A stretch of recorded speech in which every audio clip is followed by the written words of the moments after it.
بسم اللہ الرحمن الرحیم۔ السلام علیکم پیارے دوستو۔ کہتے ہیں کسی گاؤں میں ایک بندہ تھا، اس کی بہت خوبصورت اور نسلی بھینسیں تھیں۔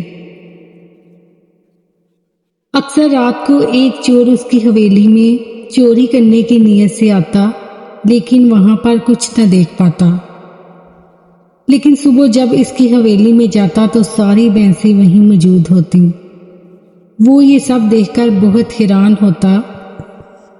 ایک دن اس چور نے بھینسوں کے مالک سے حیران ہو کر پوچھا، تمہاری بھینسیں بالکل محفوظ ہیں، چوری نہیں ہوتی؟ گاؤں میں تو اکثر لوگوں کی چوریاں اور جانور لوگ لے جاتے ہیں۔ یہ سن کر مالک نے کہا کہ میں آیت الکرسی پڑھ کر چاروں کونوں میں پھونک دیتا ہوں۔